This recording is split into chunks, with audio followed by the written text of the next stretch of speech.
बिस्मिल्लाहिर्रहमानिर्रहीम। नाज़रीन अस्सलाम वालेकुम, मैं हूँ इमरान वसीम। नाज़रीन, हुकूमत आइनी तरमीम करना चाह रही थी, लेकिन इस आइनी तरमीम से पहले ही यानी ऐवान में आइनी तरमीम का जो मुजवज़ा बिल है, जो ड्राफ्ट है, वो इंट्रोड्यूस कराने से पहले ही सुप्रीम कोर्ट से एक बड़ी ख़बर सामने आई है। अब उस डेवलपमेंट के नतीजे में जो सुप्रीम कोर्ट से इमर्ज हुई है, जो आइनी तरमीम का मामला है, क्या वो खटाई में पड़ गया है? सुप्रीम कोर्ट का फ़ैसला क्या है? इलेक्शन कमीशन ने वजाहत क्या मांगी थी? और तहरीक इंसाफ की जानिब से जो मुतफ़र्रिक़ दरख्वास्त सुप्रीम कोर्ट में दायर की गई, उसमें क्या कहा गया था? अब इस सुप्रीम कोर्ट के वजाहती फ़ैसले के बाद सिनेरियो क्या बन रहा है? तो ये तमाम डिटेल इस व्लॉग में आपके साथ हम शेयर करने जा रहे हैं। लेकिन प्रोग्राम का आगाज़ करने से पहले आप नाज़रीन से चैनल सब्सक्रिप्शन की दरख्वास्त करेंगे कि जिन दोस्तों की जानिब से अभी तक हमारे चैनल को सब्सक्राइब नहीं किया गया, उनसे दरख्वास्त होगी कि चैनल को सब्सक्राइब कर लें, बेल आइकॉन का बटन प्रेस करें, और अगर आपको हमारी वीडियो पसंद आती है तो इसे लाइक भी करें और अपने दोस्तों के साथ, अपनी कम्युनिटी के साथ इसको शेयर भी करें। तो सबसे पहले तो नाज़रीन, जब 12 जुलाई का सुप्रीम कोर्ट ने फ़ैसला दिया, उसमें 2 कैटेगरीज़ बनाई गई पाकिस्तान तहरीक इंसाफ के जो आज़ाद अरकान थे कि 39 तो पाकिस्तान तहरीक इंसाफ के हैं जिन्होंने अपने नॉमिनेशन पेपर में पीटीआई लिख दिया है, वो पाकिस्तान तहरीक इंसाफ के कंसीडर किए जाएंगे, वो पाकिस्तान तहरीक इंसाफ के रिटर्न कैंडिडेट हैं।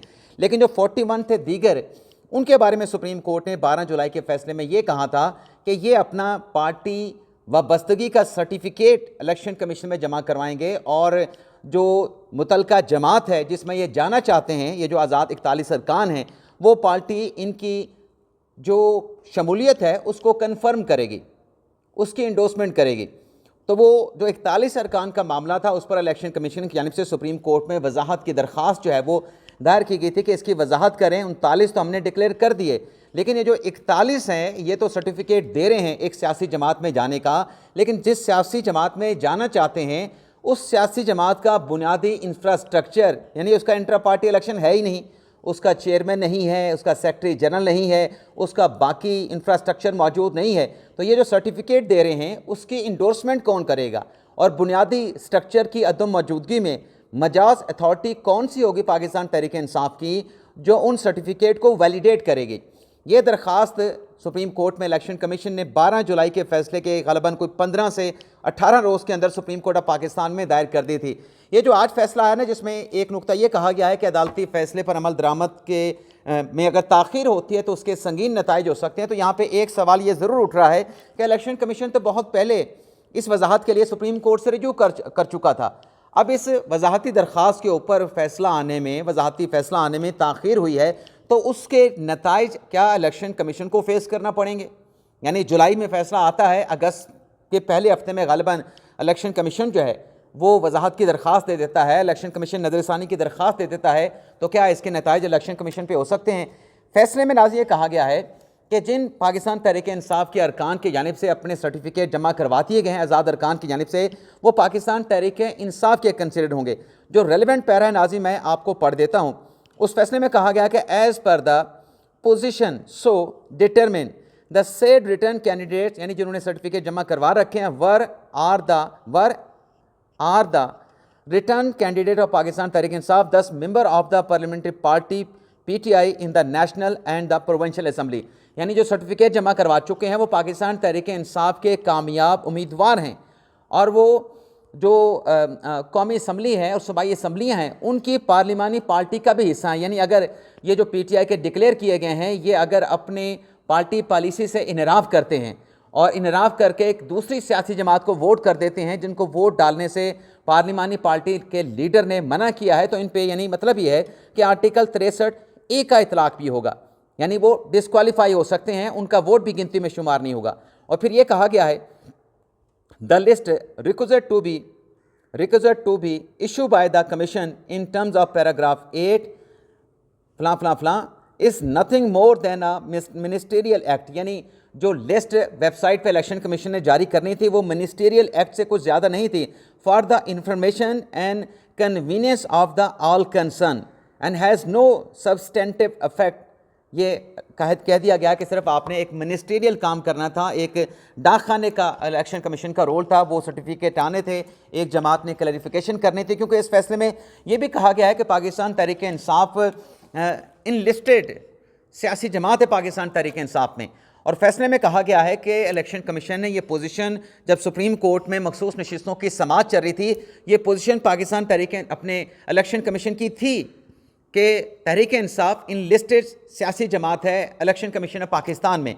और इसमें यह कहा गया है कि ना सिर्फ इलेक्शन कमीशन का मौक़िफ़ था, 8 जजेस ने भी यही डिक्लेयर किया कि तहरीक इंसाफ इनलिस्टेड सियासी जमात है, बल्कि इसके साथ साथ जो मिनॉरिटी जजेस हैं जैसे Jamal Khan Mandokhel, chief justice of Pakistan justice Qazi Faez Isa, justice Yahya Afridi, उन्होंने भी अपने नोट में तहरीक इंसाफ को इनलिस्टेड सियासी जमात के तौर पे एडमिट किया है, एक्सेप्ट किया है।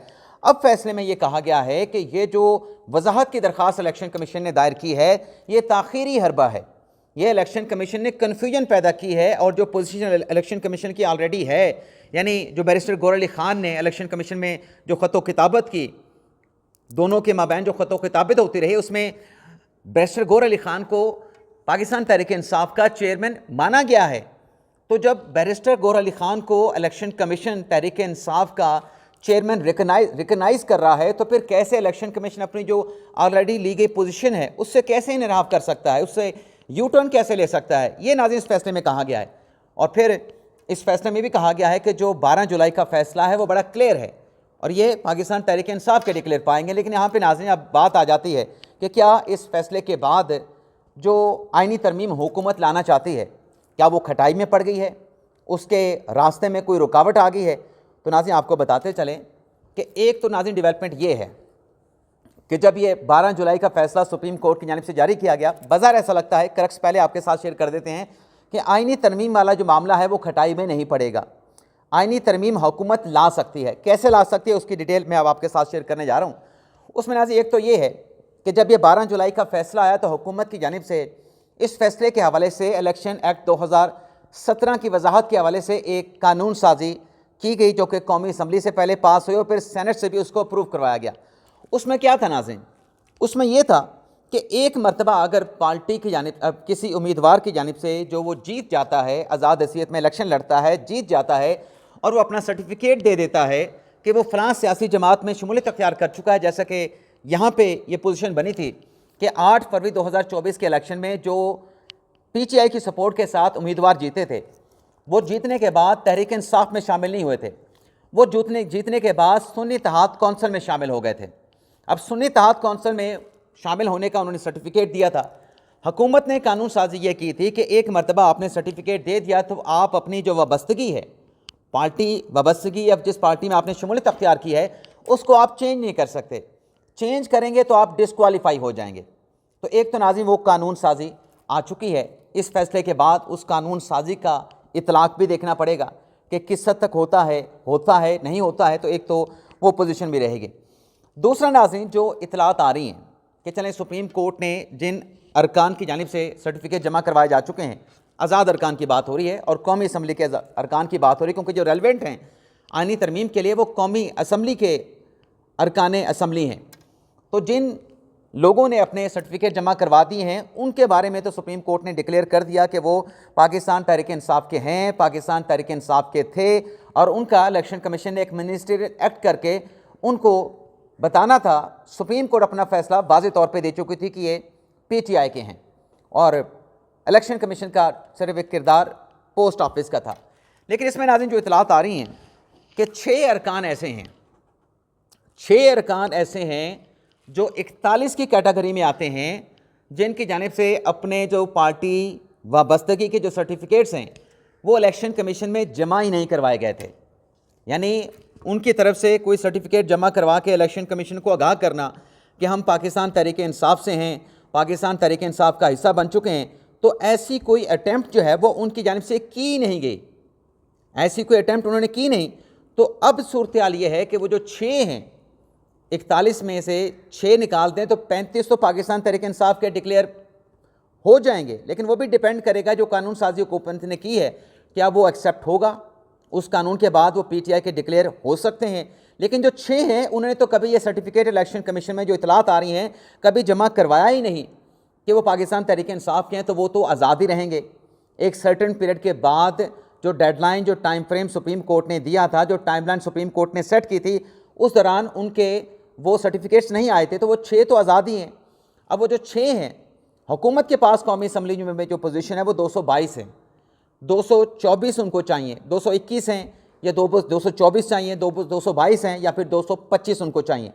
तो उनमें से 6 में से 3 अगर वोट दे देते हैं तो आईनी तरमीम आगे बढ़ जाएगी। अगर हुकूमत के पास नंबर पूरे हैं, यानी इन 3 के अलावा, इन 6 का तो ऑप्शन है, इसके अलावा अगर नंबर पूरे हैं, मौलाना फजल रहमान साहब तैयार हो जाते हैं, राज़ी हो जाते हैं, तो फिर ये आईनी तरमीम खटाई में नहीं पड़ सकती। ये मामला आगे चलेगा, ये मामला आगे बढ़ेगा। और इसके साथ साथ नाजरीन, अब ये चूँकि फ़ैसला आ गया है, यहाँ पे ये सवाल ज़रूर उठ रहा है कि ये इतनी ताख़ीर से सुप्रीम कोर्ट की जानिब से क्यों की गई, वजाहत इतनी ताख़ीर से जारी क्यों की गई। अब इसमें कुछ लोगों का तबसरा ये है कि सुप्रीम कोर्ट ने अपना कार्ड खेल दिया है, ये वजाहत जारी करके अपना कार्ड खेल दिया है, लेकिन अभी तफसीली फ़ैसला मखसूस नशिस्तों के हवाले से सुप्रीम कोर्ट का जारी होना बाकी है। ये भी ऑप्शन अपनी जगह पे मौजूद है। लेकिन नाज़रीन, ये जो इलेक्शन कमीशन की दरख्वास्त आई, जो एक सवाल उठ रहा है, जो सवाल पूछा जा रहा है कि क्या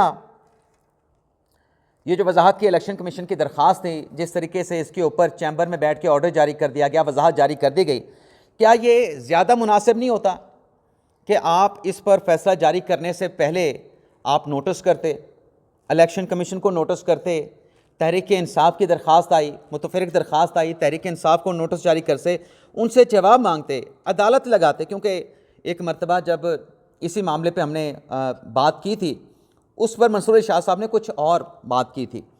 वो ये थी, शाह जी ने कहा था कि हमारा जब डिटेल जजमेंट आएगा तो इलेक्शन कमीशन की जो वजाहत की एप्लीकेशन है उसकी वजाहत हमारे तफसीली फ़ैसले में हो जाएगी। लेकिन अब वो तफसीली फ़ैसला नहीं आया। उस तफसीली फ़ैसले से हटकर जो है वो सुप्रीम कोर्ट ने उस वजाहत की दरख्वास्त के ऊपर फ़ैसला जारी कर दिया, जिस पर सवाल ये उठ रहे हैं कि क्या बग़ैर सुने, बग़ैर नोटिस किए, पहले भी जो नज़रसानी की दरख्वास्तें सुप्रीम कोर्ट में आ चुकी हैं उसमें यही मौक़िफ़ लिया गया कि ये जो अपील थी सुन्नी इत्तेहाद कौंसिल की, ये तो सीटें मखसूस नशिस्तें सुन्नी इत्तेहाद कौंसिल मांग रही थी, तो सुन्नी इत्तेहाद कौंसिल को सुप्रीम कोर्ट ने मखसूस नशिस्तें नहीं दी, ये तहरीक इंसाफ को दे दी। तहरीक इंसाफ ये मखसूस नशिस्तें लेना नहीं चाहती थी, और इस नुक्ते पर अगर सुप्रीम कोर्ट इस नतीजे पे पहुंची थी कि मखसूस नशिस्तें पाकिस्तान तहरीक इंसाफ को देनी है, इस नुक्ते पे तो किसी फरीक को नोटिस ही जारी नहीं किया गया था कि आप नोटिस जारी करते, नोटिस जारी करके उनसे जवाब मांगते। तो अब भी ये सवाल उठ रहा है कि जैसे पहले 12 जुलाई का फैसला दिया गया मुतलका फ़रीक़ैन को कि ये सीटें पाकिस्तान तहरीक इंसाफ की बज़ाहिर बनती हैं, तो आप इसके ऊपर आके अपना मौक़िफ़ दें, तैयारी करके आएँ, वहाँ पे भी नोटिस नहीं दिया गया। और अब जो इलेक्शन कमीशन की दरख्वास्त आई है, इस पर भी किसी किस्म का नोटिस सर्व किए बगैर, किसी किस्म का नोटिस जारी किए बगैर, कोई जवाब मांगे बगैर मुतलका फ़रीक़ैन से ये सुप्रीम कोर्ट ने चैम्बर में बैठ के अक्सरियती जजेस ने जो है वो फ़ैसला जारी कर दिया। ये कैसे हो सकता है, ये सवाल उठ रहा है, कानूनी माहिरीन उठा रहे हैं। मैं भी सुन रहा था टीवी के ऊपर, हाफिज़ एहसान साहब ये सवाल उठा रहे थे। तो देखते हैं कि अब ये सुप्रीम कोर्ट का फैसला आ चुका है, इसके बाद फर्दर डेवलपमेंट क्या होती है। लेकिन इस फैसले की जो चीज़ें मंदरजात हैं वो आपके साथ शेयर कर लेते हैं। इस फैसले में कहा गया है कि सुप्रीम कोर्ट की ऑब्जर्वेशन ने हालिया इलेक्शन एक्ट की तरमीम को भी PTI के अरकान की हद तक गैर मौसर कर दिया। इस फैसले में जो हालिया इलेक्शन एक्ट में तरमीम हुई है उसको कैसे गैर मौसर कर दिया, आर्डर में वाज़े कर दिया गया है कि सर्टिफिकेट जमा कराने और पार्टी तस्दीक पर अरकान PTI के तस्वर होंगे। बाद में आने वाला कोई एक्ट इसकी हैसियत ख़त्म नहीं कर सकता। ये भी सुप्रीम कोर्ट के फैसले में कहा गया। जैसा कि हम बात कर रहे थे कि इस कानून की भी बात होगी, क्या ये कानून अप्लाई हो सकता है, लेकिन इस फैसले में उस कानून को भी एक्ट कर लिया गया। अब यहाँ पे उन दोस्तों से मेरा सवाल है जो ये कहते थे कि ये जो मिनॉरिटी जजेस का फ़ैसला आया था अमीनुद्दीन खान साहब का और जस्टिस अपने नईम अख्तर अफ़गान साहब का, कि इसमें उन्होंने नज़रसानी को क्यों डिस्कस कर दिया। अब यहाँ पर भी सवाल उठेगा कि यहाँ पे जज साहबान ने उस कानून को क्यों डिस्कस कर दिया, वो कानून तो कभी इनके सामने था ही नहीं। और इसमें यह कहा गया है कि इन अरकान का मामला पास्ट एंड क्लोज ट्रांजैक्शन तस्वर होगी। ये तमाम अरकान आइनी और कानूनी तकाज़ों के लिए PTI के अरकान ही तस्वर होंगे, तो ये भी कह दिया गया है। और इसके साथ साथ नाज़रीन मज़ीद इसमें यह कहा गया है, मैं आपको पढ़ देता हूँ कि तहरीक इंसाफ की जानिब से जमा करवाए गए दस्तावेज़ में कमीशन ने उमर अय्यूब को सेक्रेटरी जनरल और बैरिस्टर गौहर को चेयरमैन लिखा है। इलेक्शन कमीशन में जमा करवाए गए सर्टिफिकेट उमर अय्यूब और बैरिस्टर गौहर ने जारी किए हैं। तमाम रिकॉर्ड को एक साथ मुख्तसर हुक्मनामे के तनाज़ुर में देखा गया। कमीशन की जानिब से मांगी गई तफसील ताख़ीरी हरबे हुक्म पर अमल दरामद में रुकावट के मुतरादिफ है। कमीशन खुद बैरिस्टर गौहर को पार्टी चेयरमैन तस्लीम करने के बाद पीछे नहीं हट सकता। कमीशन एक मरतबा तस्दीक करने के बाद दोबारा नहीं पूछ सकता। इलेक्शन कमीशन की दरख्वास्त के जवाब में तहरीक इंसाफ ने भी दरख्वास्त दायर की। तहरीक इंसाफ की दरख्वास्त के साथ मुतअद्दिद दस्तावेज़ात लगाई गई हैं। मुख्तसर हुक्मनामे के पैरा 4 और 5 में वाज़ेह किया गया है, इन पैराग्राफ्स के मुताबिक किसी सियासी जमात के पास इंतखाबी निशान ना होना उसकी कानूनी हैसियत को, कानूनी हकूक़ को ख़त्म नहीं कर देता। तहरीक इंसाफ सियासी जमात थी, है। तहरीक इंसाफ ने आम इंतखाबात में कौमी सूबाई असम्बलियों में सीटें जीती हैं। सुप्रीम कोर्ट के मुख्तसर हुक्मनामे के पैरा 3, 4, 5 पूरा उसमें जो है वो सब कुछ बता दिया गया है। उठाए गए तमाम नुकात को आइनी जो तफसीली फ़ैसला है उसमें वाज़ेह किया जाएगा। तो ये नाज़रीन डिटेल है मुकम्मल तौर पे तफसीली फ़ैसले की। अब देखते हैं फर्दर इस हवाले से नाज़रीन क्या डेवलपमेंट होती है। आपसे इजाज़त चाहते हैं। अल्लाह ताला हम सब का हामी नासिर हो। अपनी दुआ में याद रखिएगा। अल्लाह हाफ़िज़।